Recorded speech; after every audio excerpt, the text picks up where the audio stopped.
"You're useless," my daughter screamed before cutting ties with me for 8 years.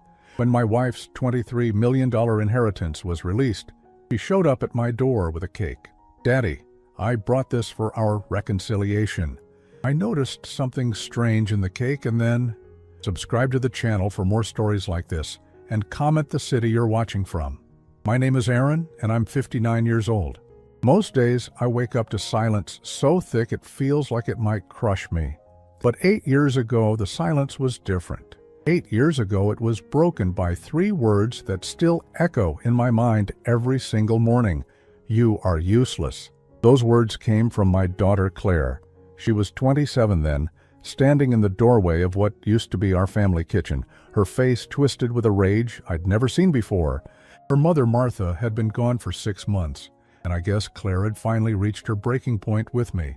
I can still see her that day.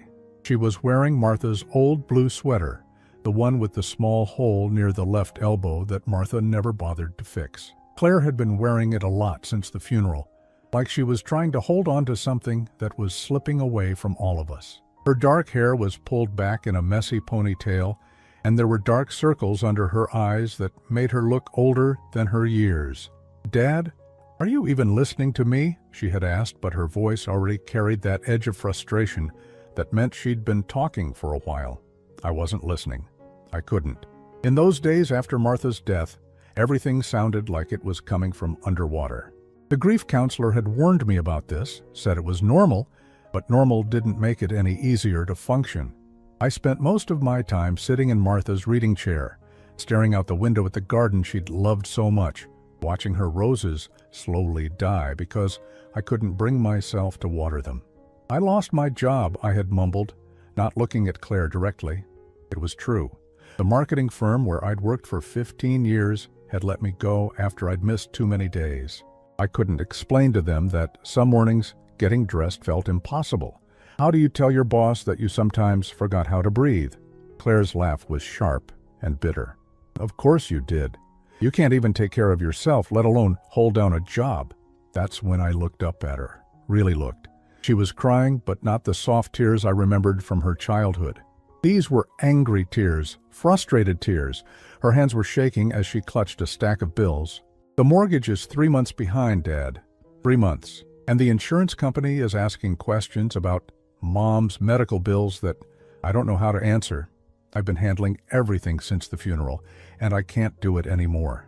I wanted to tell her I was sorry. I wanted to explain that the depression felt like drowning, that some days I couldn't even remember what I was supposed to be doing. But the words wouldn't come. They never came anymore. "I need you to sign these papers," she continued, spreading the documents across the coffee table. "We need to sell the house. I've been looking at smaller places, apartments maybe, something we can actually afford." The house. Martha and I had bought it when Claire was 3. It was a small Cape Cod-style home with a big backyard where Martha planted her garden and where Claire had her first birthday party outdoors. The kitchen still smelled like Martha's apple pie sometimes, early in the morning when the light hit just right. "I can't sell the house," I said quietly. "Why not?" Claire's voice was getting louder now. "Because of your precious memories. Dad, memories don't pay bills. Mom is gone. Gone. And you're acting like if you just sit in her chair long enough, she's going to come back." She wasn't wrong, but she wasn't right either. The house wasn't just about memories.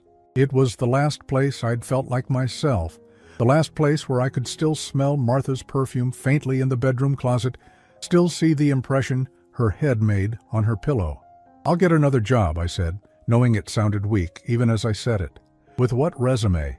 You haven't updated your LinkedIn in years. You barely leave the house.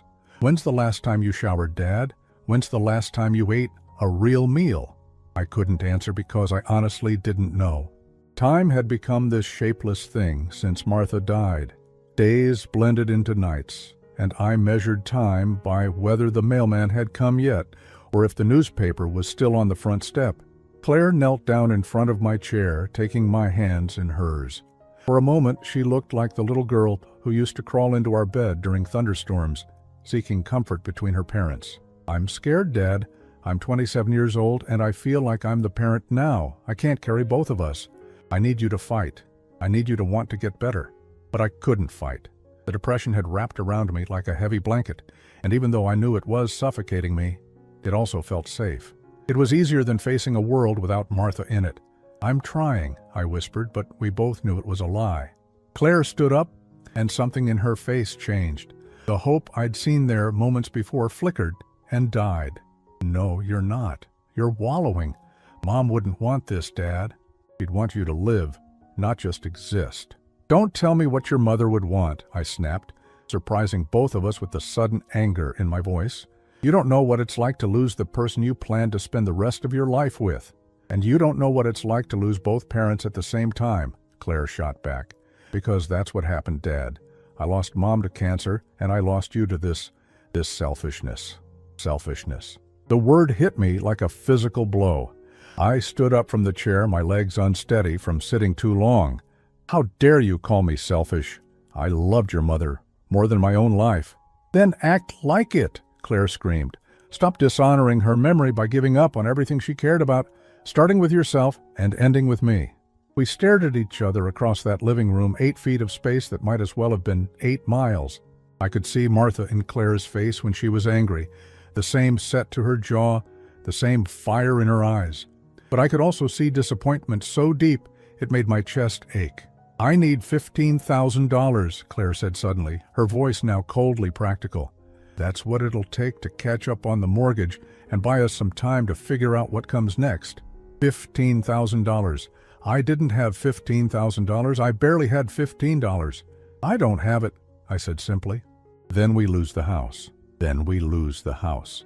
Claire stared at me for a long moment, and I watched something break inside her. It was subtle, like a crack in glass that starts small but spreads until the whole thing shatters.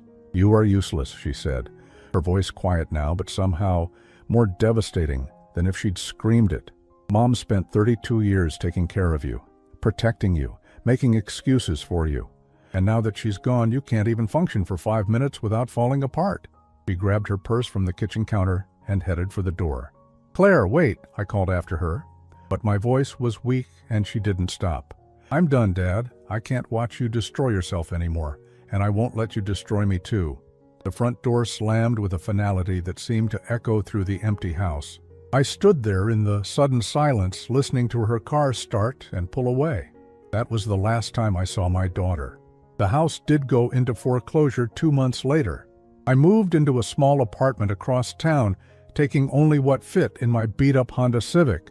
The rest, Martha's books, our photo albums, Claire's childhood drawings that Martha had saved, got sold or thrown away by strangers. For 8 years, I've lived with those words. "You are useless." Some days I believe them. Some days they feel like the truest thing anyone has ever said to me. But today, everything changed, and I'm about to discover just how wrong Claire was about a lot of things. I was sitting in my small apartment kitchen, staring at a bowl of cereal that had gone soggy while I wasn't paying attention, when the doorbell rang. It was a Tuesday morning in March, the kind of gray day that makes you forget spring is supposed to be coming. I almost didn't answer. In 8 years of living in this place, unexpected visitors usually meant bad news. But the bell rang again, followed by a firm knock, so I shuffled to the door in my slippers and old bathrobe. Through the peephole, I saw a man in an expensive-looking suit, holding a briefcase. He looked like he'd stepped out of a law firm commercial. "Mr. Aaron Whitmore?" he asked when I opened the door. "Yes," I replied, immediately thinking about what bills I might have forgotten to pay. "My name is Robert Steinberg. I'm an attorney representing the estate of Martha Whitmore. May I come in?" Martha's estate. After 8 years, I'd almost forgotten that there might still be loose ends to tie up. The medical bills and funeral expenses had consumed what little savings we'd had, and I'd assumed that was the end of it. I led Mr. Steinberg to my small living room, suddenly conscious of how modest my apartment was compared to his tailored appearance. The furniture was second-hand, the carpet had stains I'd never been able to remove, and the whole place probably smelled like the takeout containers I sometimes forgot to throw away. "Mr. Whitmore," he began, setting his briefcase on my coffee table, "I apologize for the delay in contacting you. Martha's estate has been more complex than initially anticipated, and we've been working to resolve several financial matters. I nodded, not really understanding what he meant, but too embarrassed to ask. I have some news that I think will surprise you, he continued, pulling out a thick folder of documents. Did Martha ever mention to you that she had inherited money from her family? No, I said slowly. Martha had rarely talked about her family. Her parents had died when she was young, and she'd been raised by an aunt who passed away before we got married. As far as I knew, there wasn't much family money to speak of. Mr. Steinberg opened the folder and pulled out what looked like bank statements.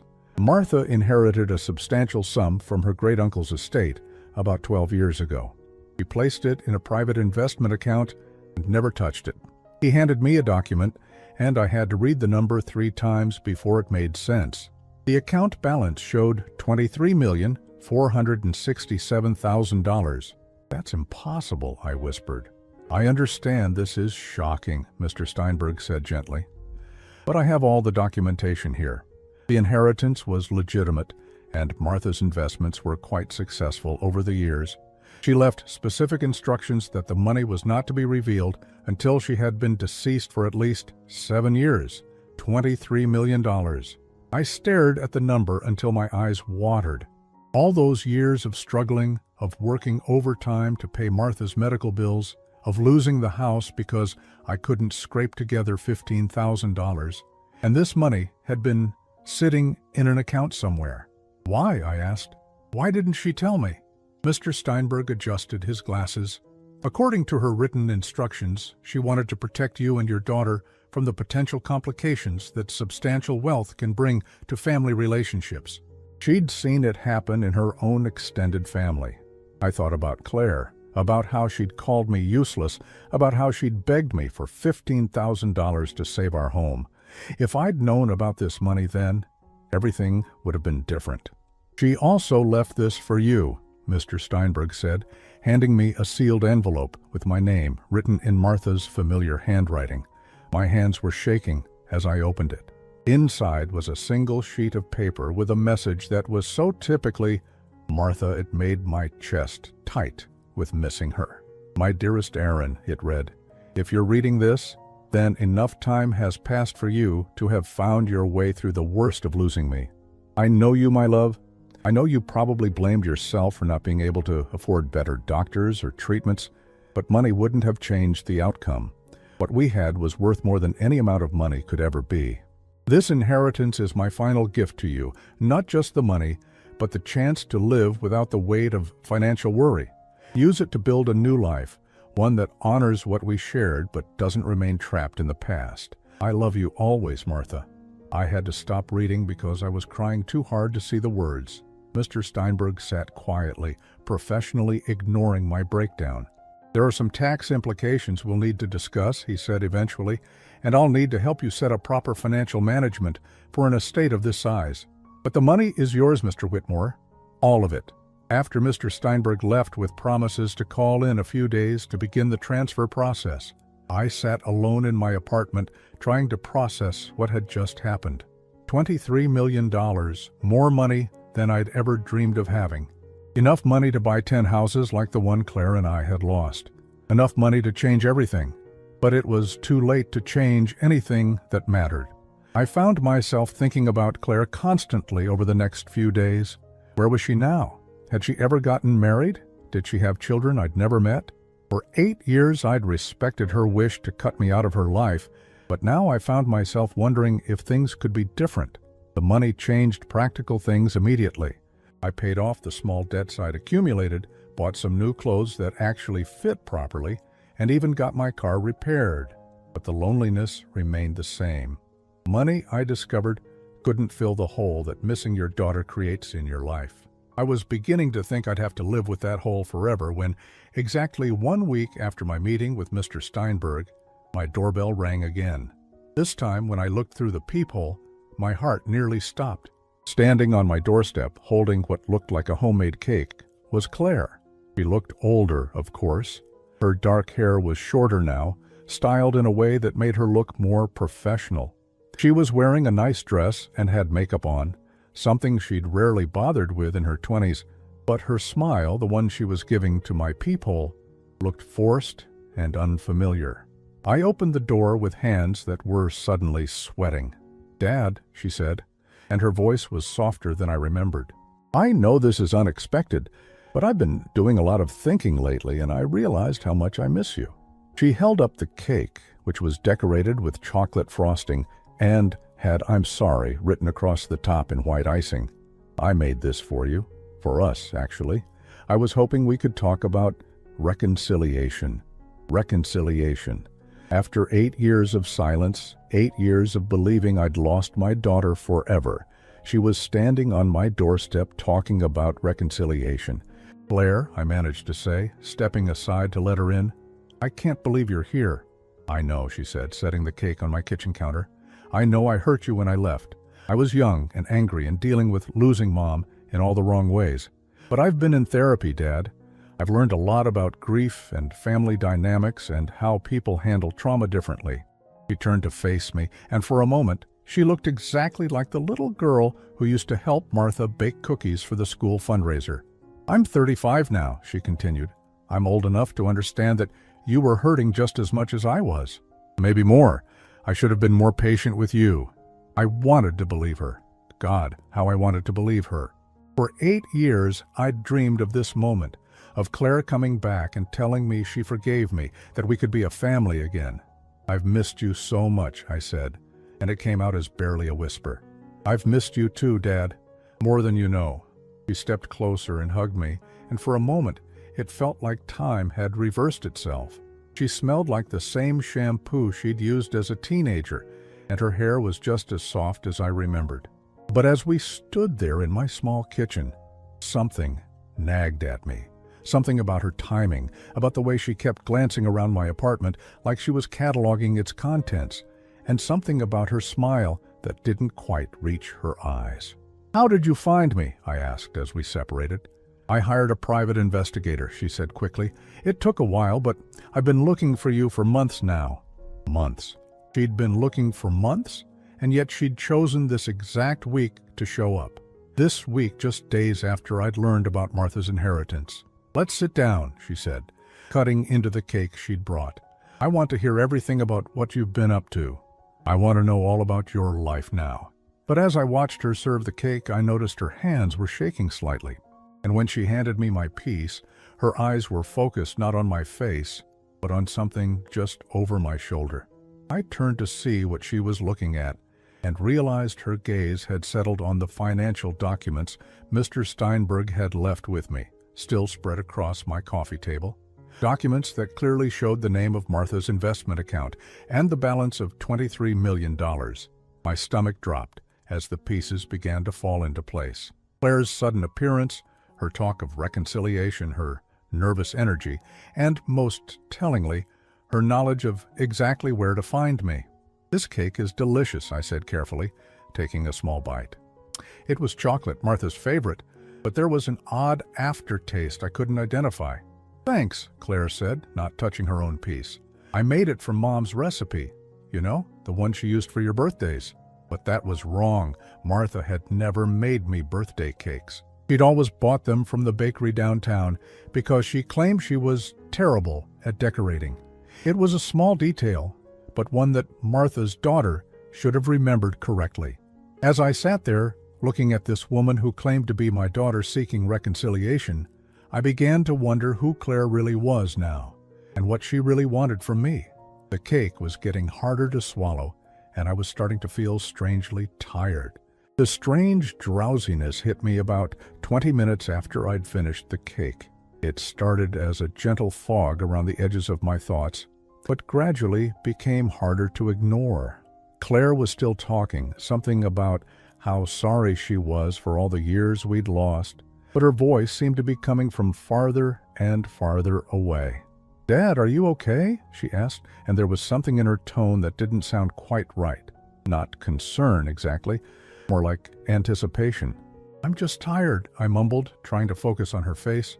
"Haven't been sleeping well lately." "Maybe you should lie down for a bit," she suggested. "I can stay here and clean up the kitchen. We have all the time in the world to catch up." All the time in the world. The phrase stuck in my mind as I excused myself to splash cold water on my face in the bathroom. Standing at the sink, gripping the porcelain edges to steady myself, I tried to think through the fog that was settling over my brain. Something was wrong. Beyond the obvious strangeness of Claire's sudden reappearance, there were details that didn't add up. The cake recipe she'd gotten wrong, her nervousness, the way she'd looked at those financial documents, and now this overwhelming tiredness that had come on so suddenly after eating. I forced myself to focus, to push through whatever was making me feel so sluggish. Through the bathroom door, I could hear Claire moving around my apartment, not cleaning the kitchen like she'd said. I could hear her opening drawers, rifling through papers. Quietly, I opened the bathroom door just a crack and peered out. Claire was at my coffee table, photographing the financial documents with her phone. She worked quickly and efficiently, like someone who'd done this before. When she finished with those, she moved to the small desk where I kept my personal files and began going through them systematically. I watched her for several minutes, my heart sinking with each drawer she opened. This wasn't my daughter seeking reconciliation. This was someone conducting a careful search of my belongings, looking for something specific. The medication in the cake was making it hard to think clearly, but I knew I had to act before it got worse. I needed to understand what was happening, and I needed evidence of what Claire was doing. Pretending to stumble slightly, I made noise coming out of the bathroom. "Claire," I called out, giving her time to return to the kitchen. "Right here, Dad," she answered. And when I entered the living room, she was back at the kitchen counter, innocently wrapping up the remaining cake. "Feeling any better?" "A little," I lied. "Actually, I'm thinking I might take a short nap. Would you mind if we continued our visit later?" Her face tightened almost imperceptibly. "Of course not. But Dad, before you rest, I was wondering if we could talk about some practical things. You know, about your finances and your future plans." There it was, the real reason for her visit. "My finances?" I asked, settling carefully into my recliner. "What about them?" "Well, I know you've been struggling since you lost your job, and at your age, it must be hard to think about retirement without much saved up." She sat down across from me, leaning forward with what she probably thought looked like genuine concern. "I've been doing well for myself over the years. I'd like to help you, if you'll let me." "Help me?" I almost laughed, but the medication was making everything feel surreal and distant. "That's very generous of you," I said slowly, "but I'm actually doing okay financially these days." "Oh?" Her interest sharpened immediately. "Did you find a new job?" "Not exactly." I watched her face carefully as I spoke.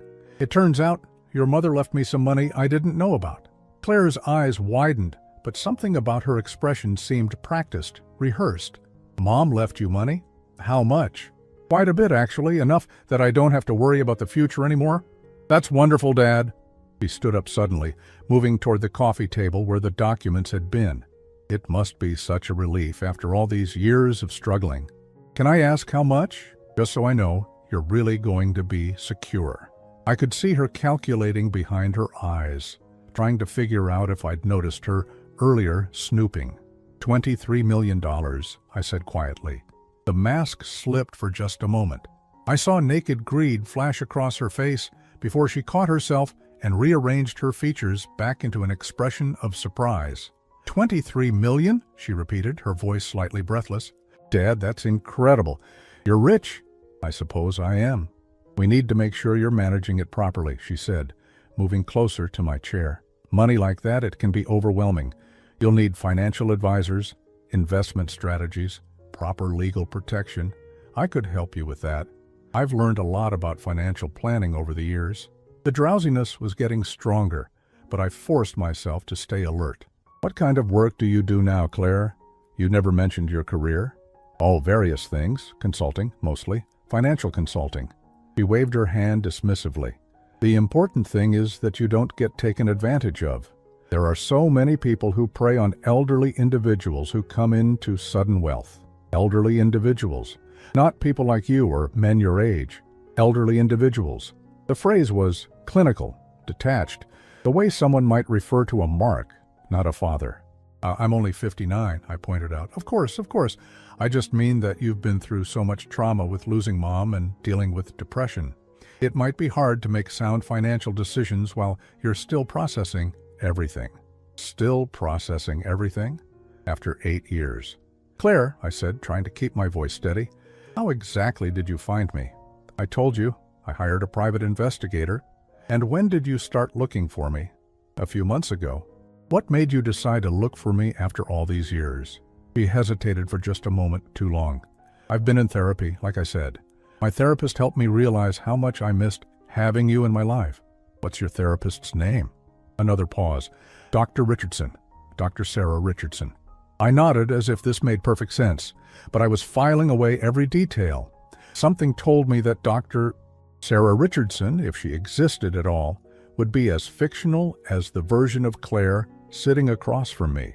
The medication was making it increasingly difficult to think straight, but I knew I couldn't let myself fall asleep.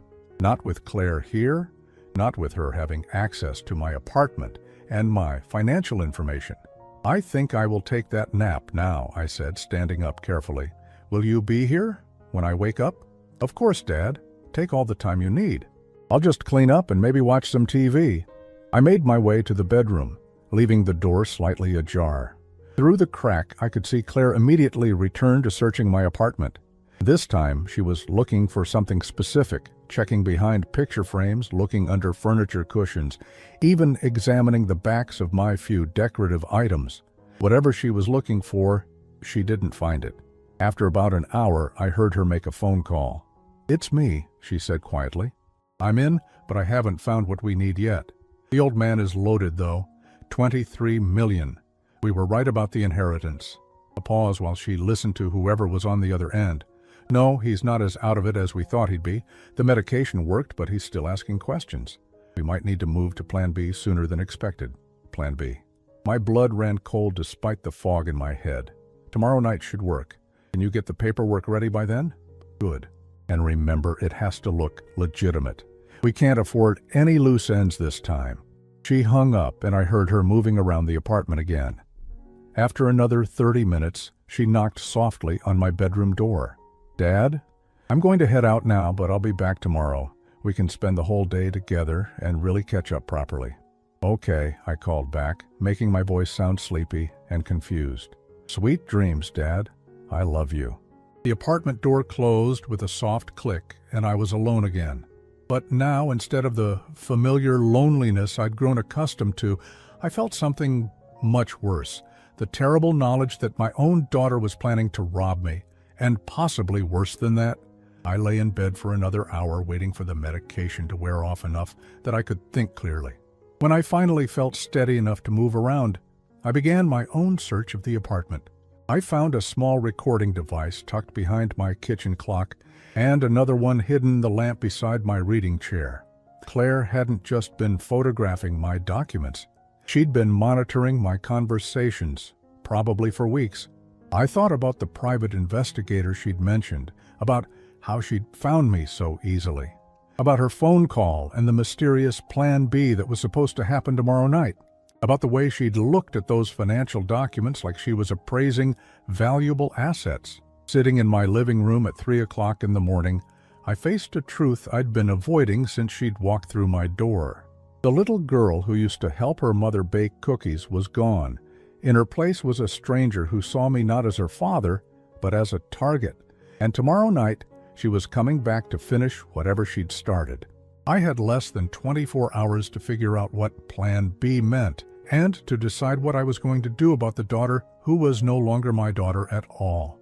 I didn't sleep at all that night. Instead, I spent the early morning hours carefully examining every inch of my apartment, looking for more recording devices, and trying to piece together exactly what Claire had been doing. In the kitchen trash, hidden beneath coffee grounds and food scraps, I found something that made my blood run cold. An empty prescription bottle. The label had been torn off, but I could still make out part of the pharmacy sticker and a few letters of what looked like a medication name. Enough to know it wasn't anything I'd been prescribed. I wrapped it in a paper towel and put it in my pocket. Evidence, though. I wasn't sure yet what I'd do with it. By 7 in the morning, I was dressed and sitting at my kitchen table with a cup of coffee and a yellow legal pad, trying to organize what I knew. Claire had appeared exactly 1 week after I'd learned about the inheritance. She'd hired a private investigator to find me, but claimed she'd been searching for months. She'd drugged me with some kind of sedative hidden in homemade cake. She'd searched my apartment and photographed my financial documents. She'd planted listening devices to monitor my conversations, and she was coming back tonight with something called Plan B. The more I thought about it, the more questions arose. How had she known about the inheritance in the first place?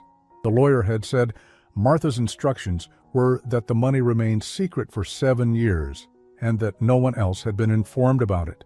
Yet Claire had somehow known to start looking for me right around the time it would be revealed. I needed answers, and I needed them before she returned.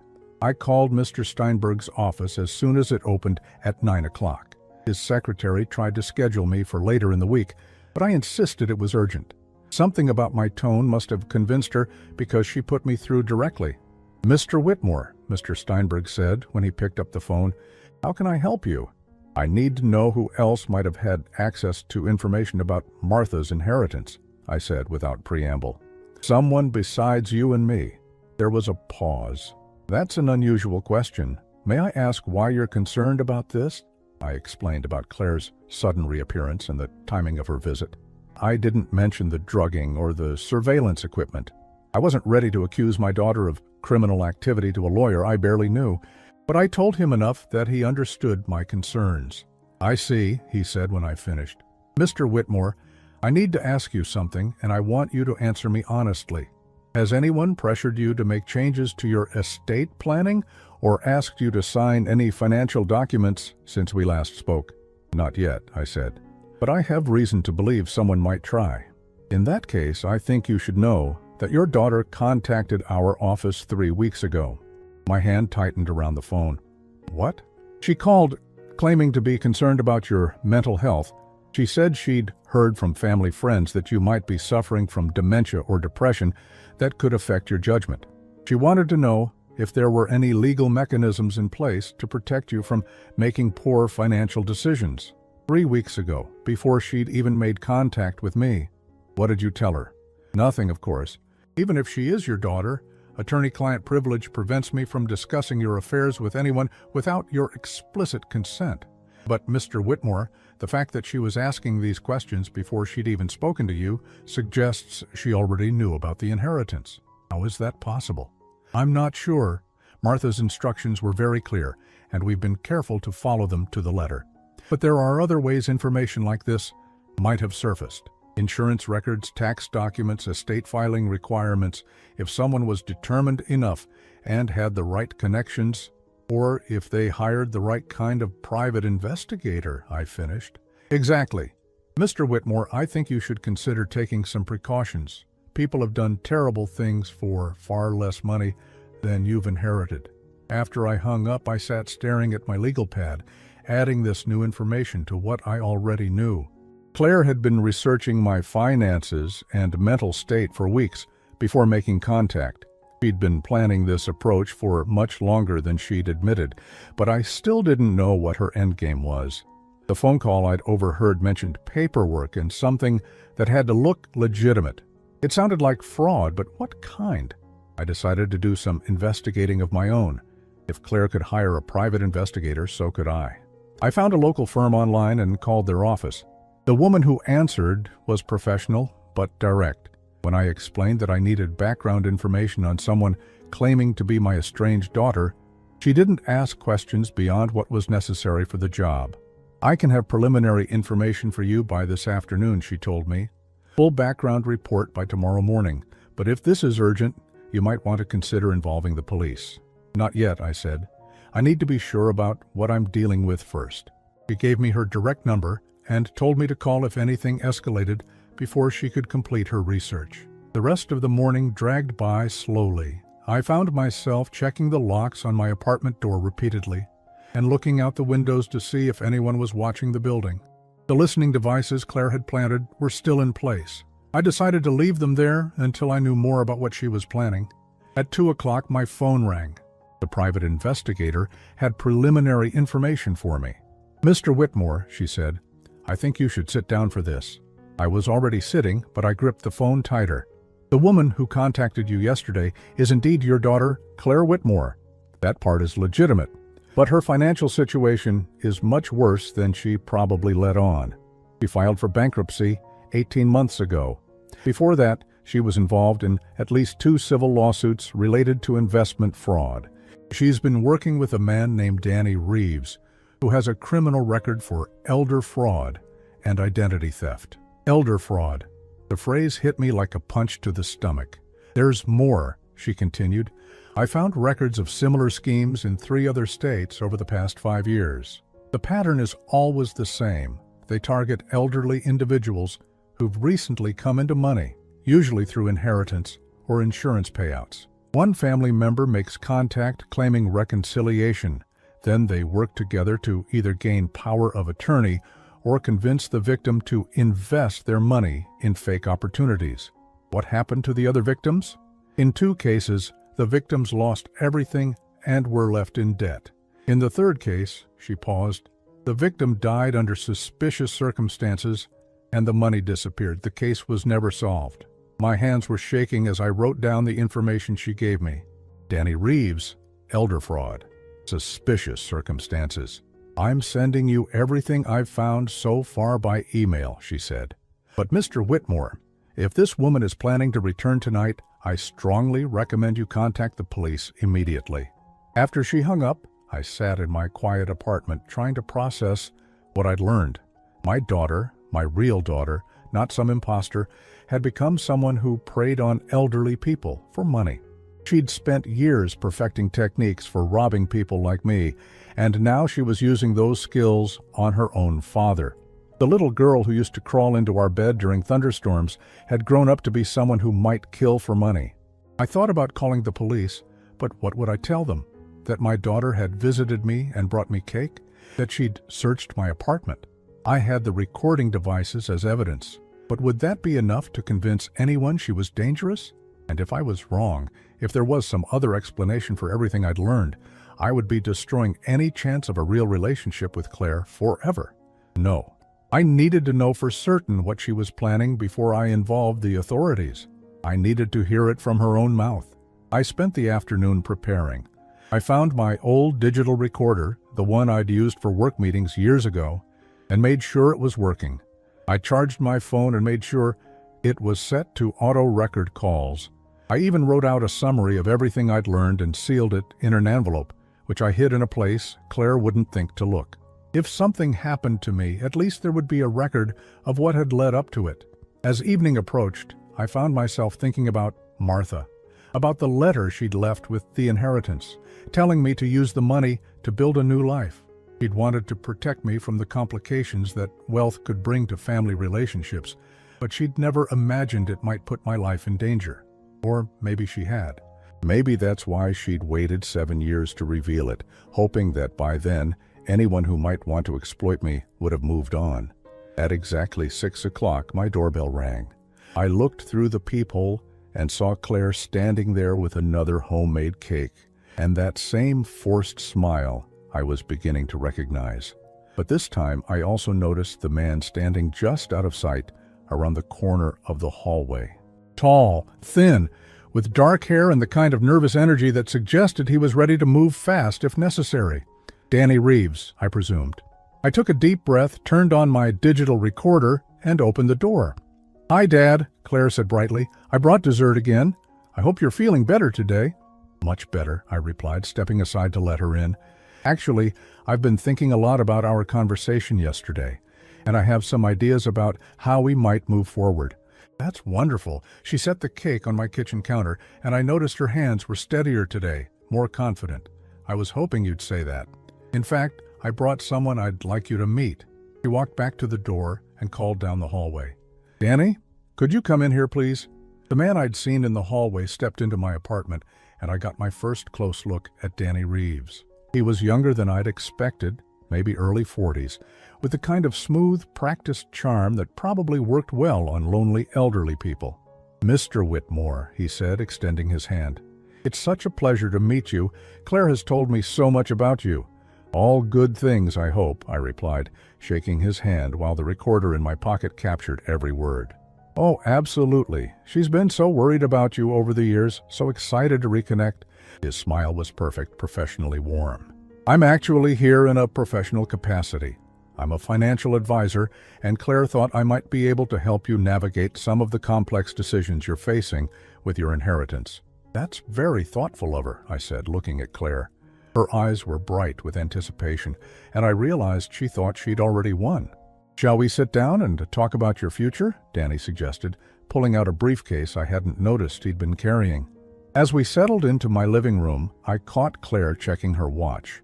Whatever they had planned, it was scheduled for a specific time, and based on everything I'd learned about their previous victims, I was running out of time to discover what that plan actually was. Danny opened his briefcase with the practiced efficiency of someone who'd done this many times before. Inside were stacks of official-looking documents, business cards, and what appeared to be legitimate financial planning materials. But I'd learned enough in the past 24 hours to know that appearances could be deceiving. Mr. Whitmore, Danny began, spreading papers across my coffee table, $23 million is a substantial inheritance. Without proper planning, you could lose a significant portion to taxes, poor investments, or simply the challenges of managing such wealth at your stage of life. At my stage of life. Another clinical phrase designed to make me feel vulnerable and dependent. That's why Claire asked me to put together a comprehensive wealth management strategy for you, he continued. Something that will protect your assets while ensuring you have access to the income you need for a comfortable retirement. Claire leaned forward, her hand touching my arm in a gesture that might have seemed loving to an observer. I've been so worried about you handling all this alone, Dad. Danny specializes in helping people in situations exactly like yours. What kind of situations are those? I asked, genuinely curious to hear how they would frame their pitch. Elderly individuals who've come into sudden wealth, Danny replied, without missing a beat. It's more common than you might think, and unfortunately, it often makes people targets for scams and exploitation. The irony was staggering. He was warning me about the very thing he was doing to me. The key, he continued, is to move quickly while keeping everything completely legitimate and above board. We'll set up a series of trusts and investment accounts that will protect your money while giving you steady income. Claire will be designated as your financial power of attorney, which will allow her to help manage your affairs as you get older. Power of attorney. There it was, the mechanism they plan to use to gain control of my money. That sounds complicated, I said carefully. Don't I need to think about something like that? Maybe consult with my own lawyer? Claire's grip on my arm tightened slightly. Of course you could do that, Dad. But lawyers charge hundreds of dollars an hour, and they'll drag the process out for months. Danny's offering to handle everything for a fraction of what you'd pay a law firm. Plus, Danny added, time is really a factor here. The IRS has specific deadlines for inheritance tax planning, and if we miss them, you could end up owing millions more than necessary. This was a lie. Mr. Steinberg had already explained the tax implications to me, and there were no urgent deadlines that would require immediate action. But to someone who didn't understand tax law, it would sound frighteningly convincing. I have some forms here that will get us started, Danny said, pulling out a thick stack of documents. Nothing binding, just preliminary paperwork that allows me to begin working on your behalf. I glanced at the papers. Even upside down, I could see that they included power of attorney forms, bank account transfer authorizations, and what looked like investment agreements. Everything they would need to gain complete control of my inheritance. Before we do anything, I said, I'd like to understand more about your background, Danny. Where did you go to school? What firm do you work for? His smile flickered for just a moment. I run my own practice. Independent financial advisors often provide more personalized service than the big corporate firms. And your credentials? I'm certified by several industry organizations. I can get you copies of my certifications if you'd like. Claire jumped in quickly. Dad, I've already verified Danny's background. I wouldn't have brought him to you if I wasn't completely confident in his expertise. Of course she had verified his background. She probably knew exactly how many people he'd defrauded and how much money they'd stolen together. I'm sure you have, I said, But $23 million is a lot of money. I'd be foolish not to be cautious. Caution is good, Danny agreed, but paralysis by analysis can be just as dangerous as rushing into bad decisions. Sometimes the biggest risk is waiting too long to act. He was good, I had to admit. His arguments sounded reasonable, and if I'd been the confused, vulnerable elderly man they thought I was, I might have been convinced. "Why don't we start with something small?" Claire suggested. "Maybe just a few $100,000 to begin with. Once you see how well Danny manages that, you can decide about the rest." A few $100,000, as if that were pocket change. As if losing that amount would be acceptable as long as the rest of my inheritance remained safe. "Actually," I said, "I've been thinking about something else entirely." Both of them looked at me with sudden attention. "I've been alone for 8 years now," I continued. 8 years of believing I'd lost my daughter forever. "Having you back in my life, Claire, it's made me realize what's really important." Claire's expression softened, and for a moment she looked almost genuine. "Dad, I don't need $23 million, I said. I need family. I need to know that the people I love will be taken care of." Danny's eyes lit up with greed, poorly disguised as professional interest. "What I'm thinking," I continued, "is maybe we should just simplify everything. Transfer the entire inheritance directly to you, Claire.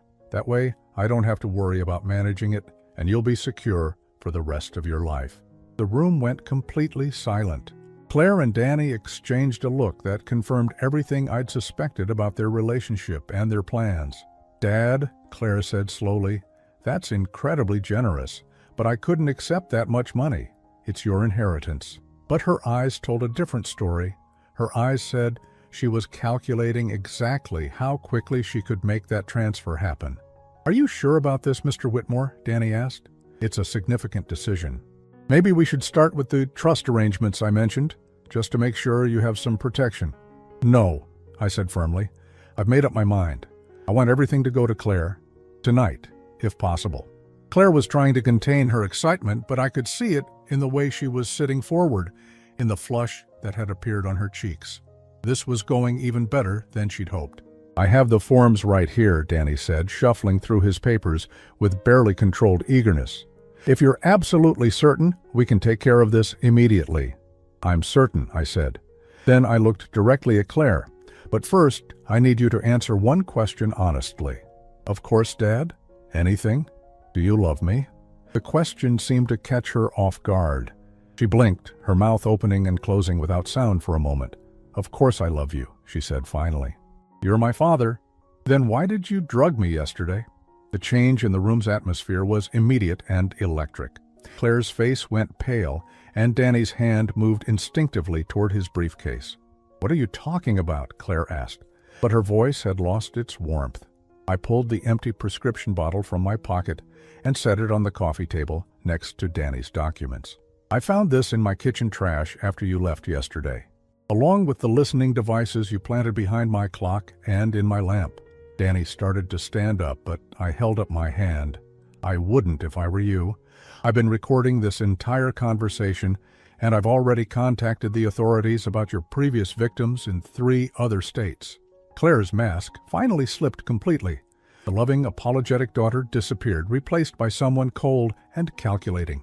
"You stupid old man," she said, her voice dripping with contempt. "Do you have any idea what you've cost me? I've been planning this for months." "Actually, it's been longer than that," I replied.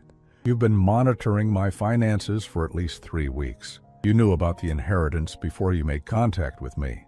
Danny was looking toward the door, clearly considering whether he could make it out of my apartment before I could stop him.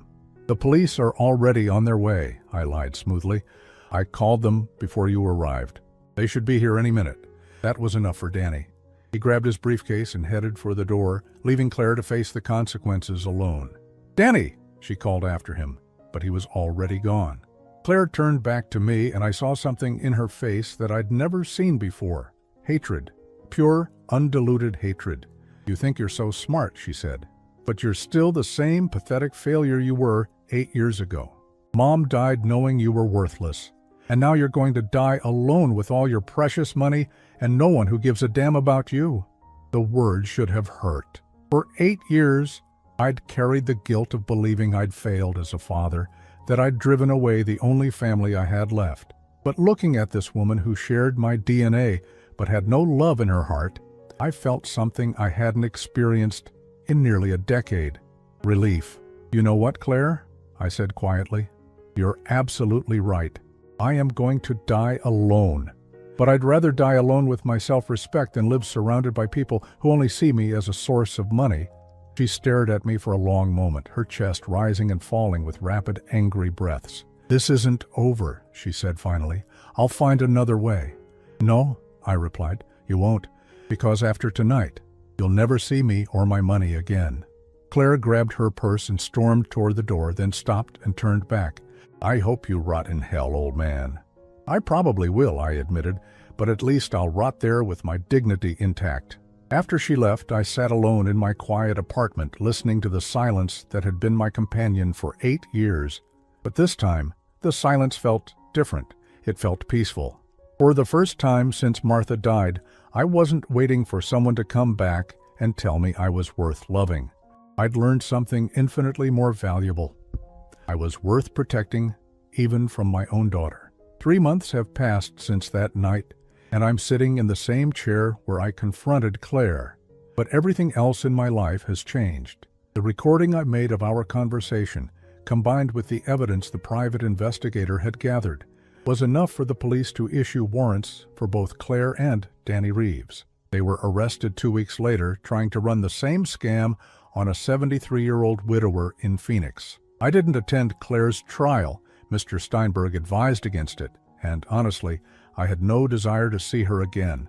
She was sentenced to 5 years in prison for elder fraud and conspiracy. Danny got 7 years, thanks to his longer criminal history. The prosecutor told me that my case helped them connect Claire and Danny to at least 4 other victims across 3 states. Recovery of stolen funds that might never have happened without my testimony. But that's not the story I really want to tell you about.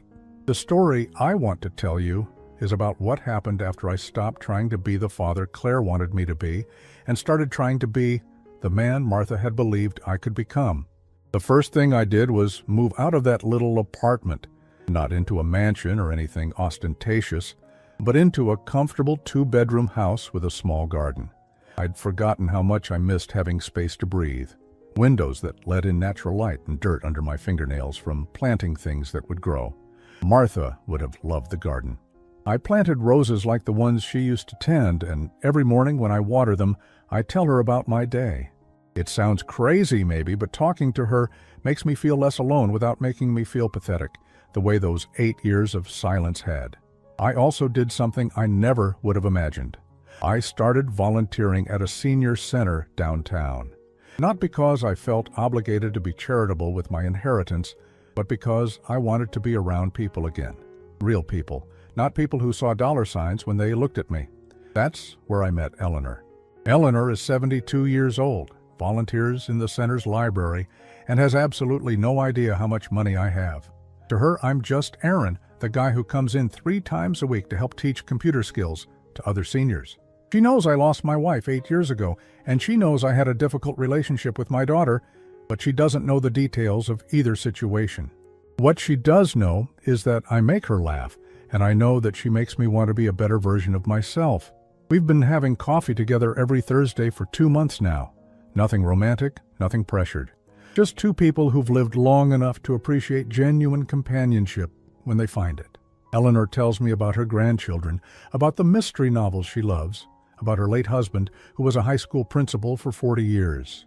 I tell her about Martha, about my work life before everything fell apart, about the small victories and defeats that make up a normal human existence. Yesterday, she brought me a book she thought I'd enjoy. It was a memoir about a man who rebuilt his life after losing everything in his 50s. She'd written a note on the inside cover that said, "For Aaron, who shows me every week that it's never too late to start over. It's never too late to start over." 8 years ago, when Claire called me useless and walked out of my life, I thought my story was over. I thought I'd failed at everything that mattered, but I was measuring my worth by the wrong standards.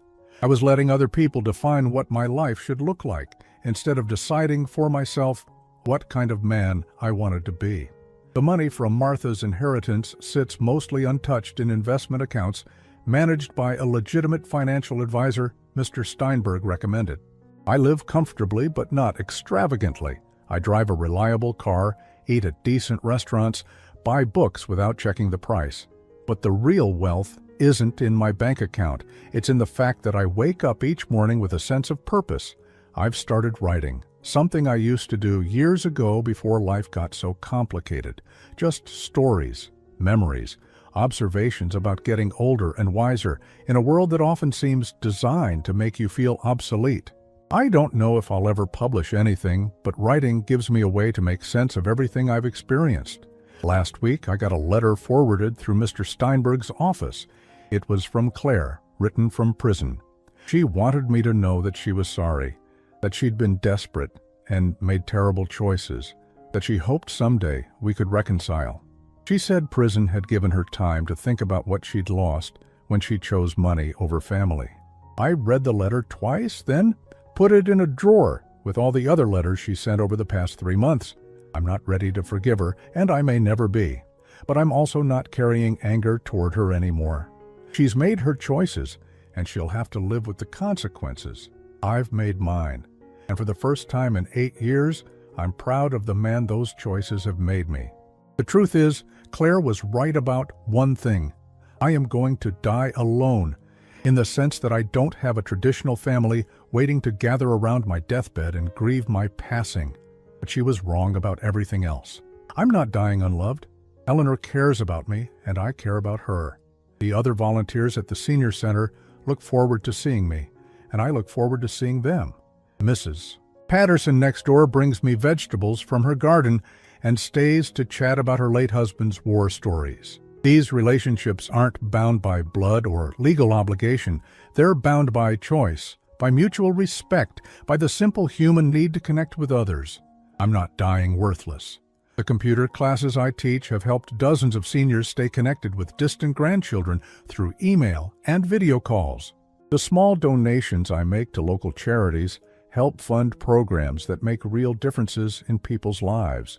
The stories I write might never be bestsellers, but they'll exist as a record of one man's attempt to find meaning after loss.